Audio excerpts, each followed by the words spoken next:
A lot of people are confused between the iPad mini versus the regular larger iPad models, mainly in terms of the size and form factor, whether they should favor the compact form factor for better portability and stuff, or they should go with the bigger and better display.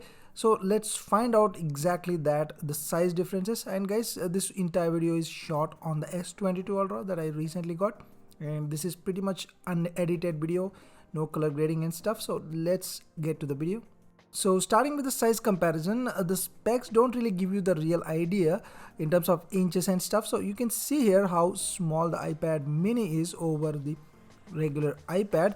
Also, the mini has a little larger bezels, particularly probably this model. This should give you a clear idea as to how big the regular iPad is over the iPad mini. As you can see, it can completely cover the iPad mini, including those larger bezels, and you can see there is a screen left around that.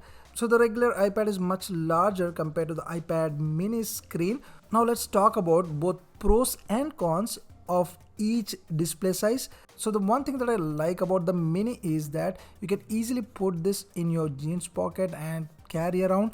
I have practically done it while I was traveling, and if you look at the regular iPad, there is no way it can fit in your jeans pocket or pretty much any outfit, so you should stick to a bag or something. Another thing I want to point out is that you cannot really take your iPad mini on a bike or something. It does put some pressure on those extreme angles and it can bend it, so definitely no.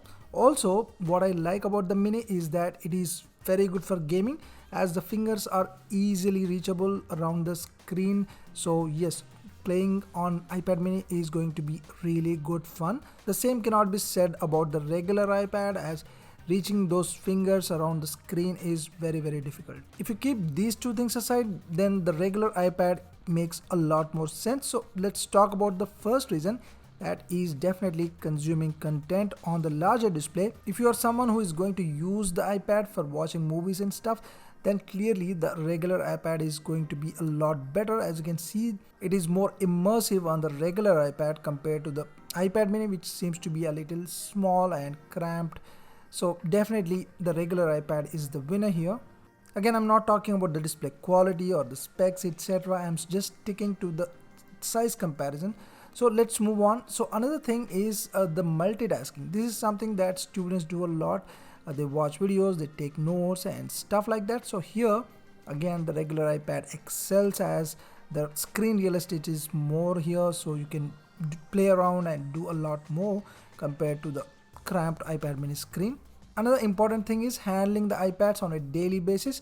So the iPad minis are generally lighter weight as compared to the regular iPads. This one is around 300 grams. If you compare it to the regular iPad, they are over 400 grams. So there's over 100 grams of difference, which is huge if you're talking about using it on a daily basis. And definitely you should handle the regular iPad with two hands pretty much at all times, and you can also use iPad mini with one hand at some times occasionally. However, none of these are suited for one hand usability. So which one should you choose? Well, the simple answer is, if you are someone who wants to game a lot and want that compact form factor and portability, then you should go for the iPad mini.